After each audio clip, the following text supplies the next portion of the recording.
I'm here with Liz McCallum, your host for Beautiful Lives. Beautiful lives, beautiful lives, so beautiful.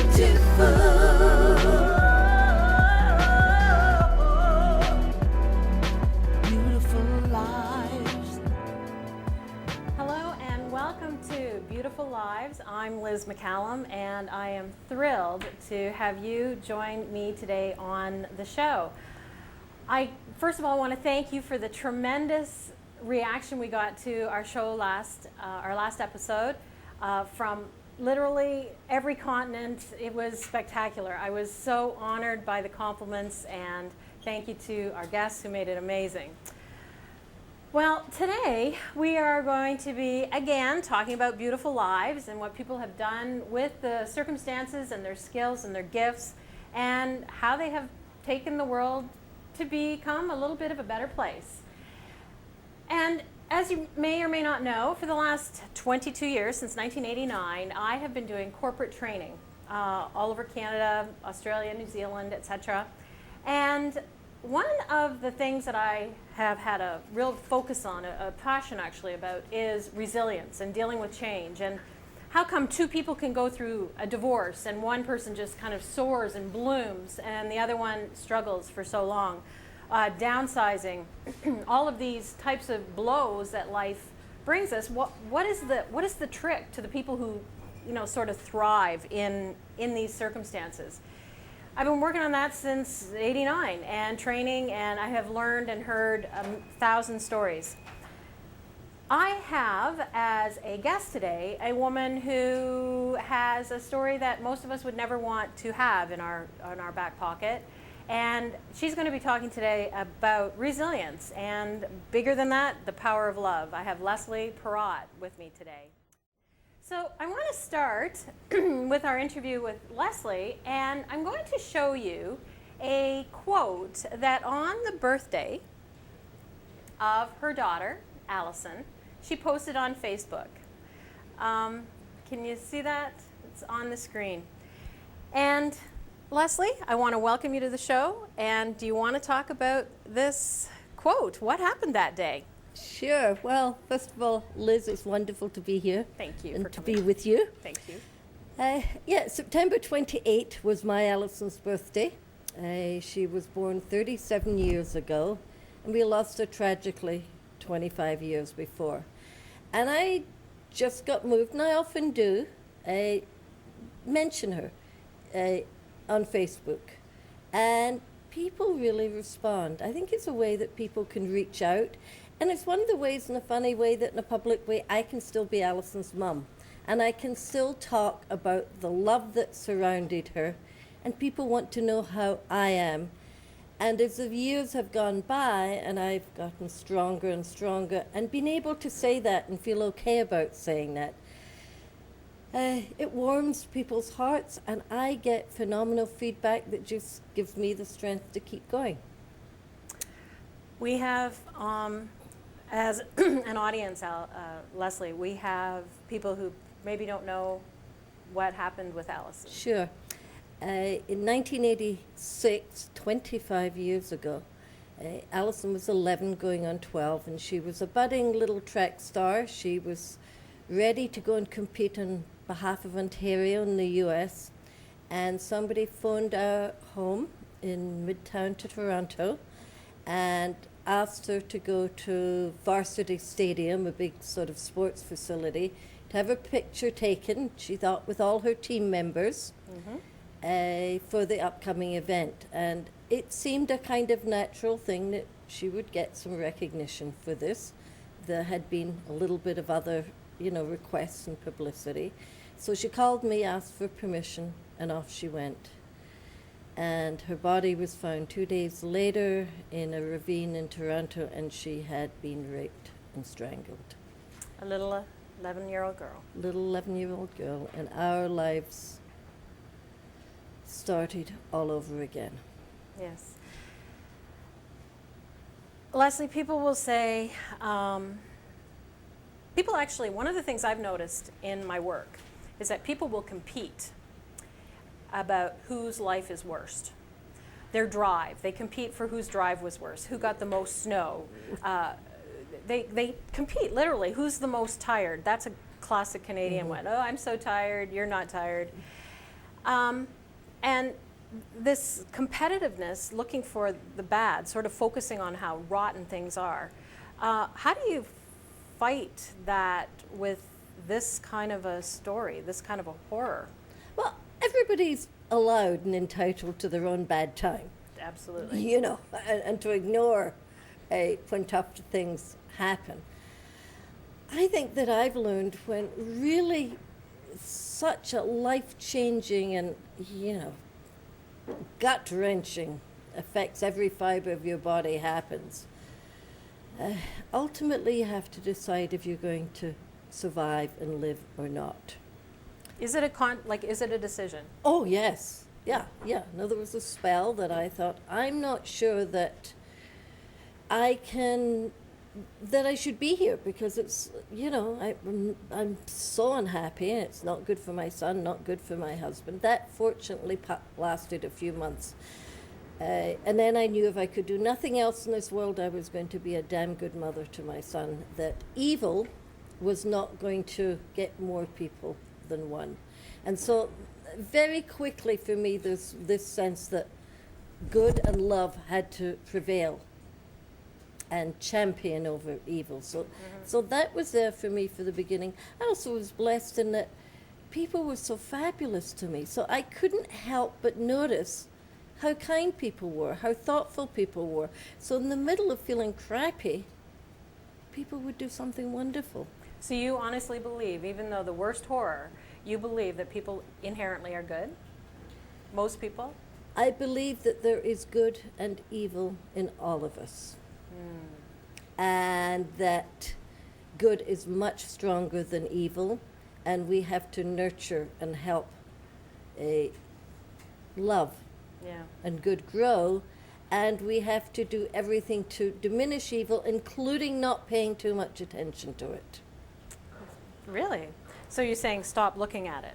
Stop looking at it all the time, because, you know, people feed on disaster, and it just makes people feel crappy. So if in disaster you find those little sparks of hope for how you can rebuild, then people can feel more confident about their lives. If people can understand, gee, we can survive the toughest stuff. If anybody had ever said to me, Lesley, you could survive this, I would have thought them the most insensitive, unfeeling human being. But in fact, I have actually learned over the years, because I've lost a big, deep, abiding joy in my life. And every time I get super happy, that sadness does creep up, because joy and sorrow are so inextricably linked. And I've learned that as well. So I don't take joy for granted, and when I get sorrow, I now know that joy can be around the corner if I allow it to be. I compare all the time our feelings to the weather. That we get a feeling, and if we nest in it, we're about to be betrayed, because the feeling will move on. And sometimes we have to literally find the feeling again and hang on to it and kind of recreate it, because it actually has already left.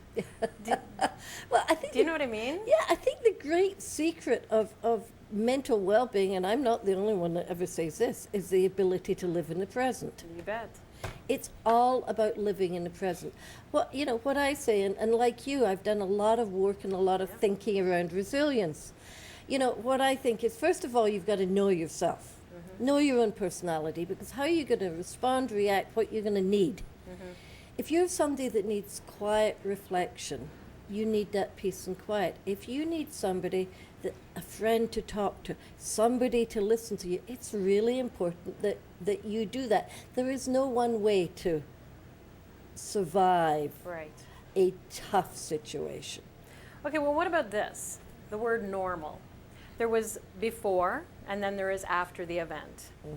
After the event, is there ever normal again? There's a new normal. A new normal. Is it just happen? Do you create it? Well, I think eventually, well, I think there was a line in the sand for me. Nothing was going to be normal. Our life was never going to be as it had been Right. after we lost Alison. I got up the next morning, banged my head in the shower, and said, Alison's dead. I mean, it had to be, for me, a fairly, there was no, when I say there was no looking back, of course, now I can look back and get all those wonderful, tender memories. But it took a long 25 years. 25 years. But it's taken time. I got her, she kind of grew back with me. It was easier to get her back as a baby, as a joyful baby, than as a Well, you 11-year-old. do have a grandson now. Yeah. Tell me about your baby. Your newborn. It was unbelievable when he was born, and there were a lot of feelings. New baby coming into the world. What's this going to do to our family? What's it going to conjure up in terms of my memories of Alison? That little guy, I put him in my arms that first day he was born, and I was smitten. And I have been smitten ever since. It is a priority in my life. And I've learned a lot about this as well. I spend at least one day a week, I pick him up from daycare and spend real hands-on time with him. And I've made that a priority. And goodness knows I have 10 things I could do every night. Yeah. And I just, the joy of seeing another human being emerge, rascal as he is and mischievous as he is, and That might be genetic. Just saying. it is such a pleasure to see a human being emerge and grow, and to feel that absolutely fabulous bond. Oh my God, if anybody had ever told me. Do you think that has been part of your healing? Part of your resilience? I think I had got to a very strong place. Okay. That was just 2 years ago. What it has is given me a joy and a vulnerability that I never thought I could reach again in life. So it has taken life both to a new height, and there is just that little bit in there of, oh, I just love him so much that, He's so precious. yeah, that sometimes there's a vulnerability. It's scary. I was quite scared of my own feelings for the first while till I could handle. This is kind of off a little bit, but people say the world is dangerous today. It's more dangerous than it ever was. Do you believe that? No, I think the media talks about it being more dangerous. Totally agree. I think there are different ways for it to be dangerous. I think as communication has changed, in some ways it's safer. You track every phone call now. There's a lot of stuff that we're able to, through technology, keep track of stuff. For example, one of the things that was difficult was, in Alison's case, there wasn't the technology in terms of communication to solve it. And I think we also, again, have to focus on, kids aren't exercising today because they can't walk to the arena or they don't play out in the street. Exactly. And I think I think it's shocking. We need to let kids be kids. Because in fact, what happened to Alison is such a rarity. And we can't zero in on that. Absolutely. It's a big, beautiful, amazing world, and we're cloistering our kids. We're Yeah. protecting them from some unknown evil that is so unique. Yeah, and I think we need to zero in on opportunity. And the good. So let's talk about some of the good work that you have done. I went to your website, and you have been, for years, a very active member in the Let's Keep Our Kids Safe community. Yeah, because I come from the advertising communications industry, people got behind and we started Stay Alert, Stay Safe, which was a really fabulous street proofing program. Unfortunately, the funding ultimately ran out in it, but we launched a couple of generations of kids with really smart information, and I'm very proud of it. Nice. And I still get called on, so that when a tough situation comes, rather than giving people fear, we can give people real practical tips. Nice. The other thing I've done is been very involved in the Bereaved Families of Ontario, which helped me enormously And What is their mandate? their mandate is to support newly bereaved families. They started this organization focusing on child-centered loss, so parents who'd lost children, children who'd lost their siblings or parents. When I joined, it was interesting. I thought murder was the worst thing that ever happened, and I sat with 6, 8 other parents, somebody who was homeless, somebody who was being abused by the parents, and I thought, boy, my lot in life is not as bad. And ultimately, our challenge is to learn how to live without the person that we've lost. And BFO does wonderful work. In fact, I'm walking on their behalf to remember Alison. When is that? On Sunday, this Sunday, for the Scotiabank Charity Challenge. Very nice. Do you need some support? I would love some support. Thank you so much, Liz. ScotiabankCharity.ca. It's a big long website, but if you go in and say sponsor somebody, LESLEYPARROTT, help me, remember Alison, and help other newly bereaved families. We do wonderful, tender, healing, resilient, life-affirming work. Helping families create a new now, Yeah. a new normal. A new normal. Yeah, very good. Tell me a little bit about the work that you do. Well, my background is in advertising, but I You were working when Alison was murdered. Yes, yes. I was working. I actually was a producer of television commercials. But in the last 7 years of my life, I have my own consultancy, like you, doing corporate training. Yeah.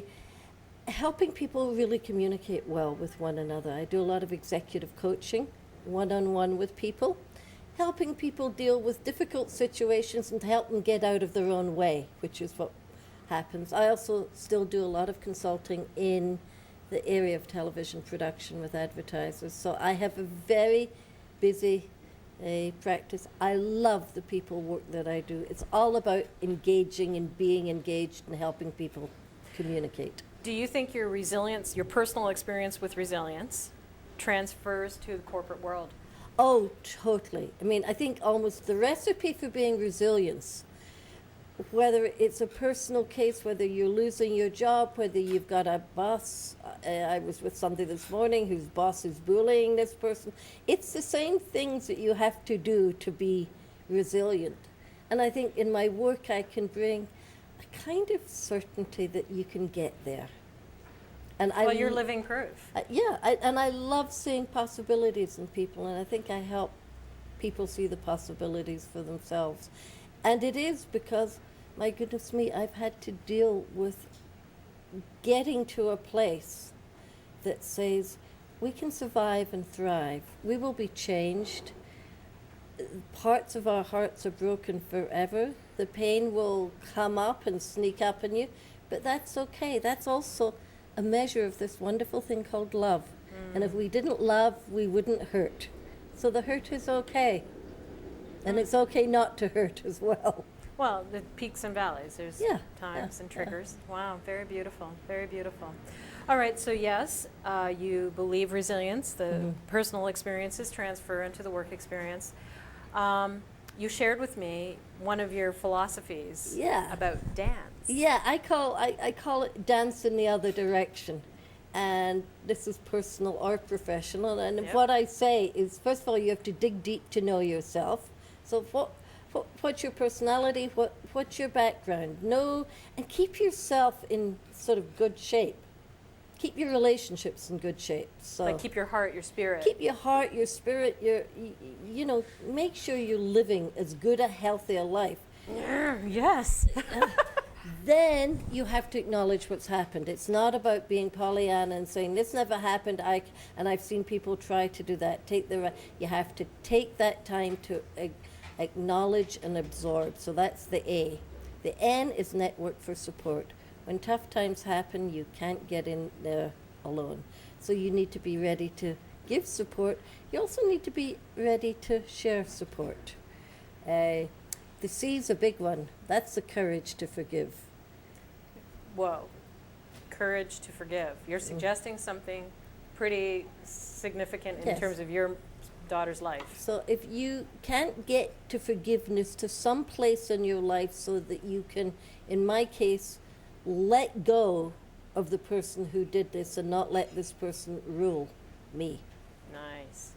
And you have to forgive yourself, which is often even tougher. So that courage and to deal with that forgiveness piece.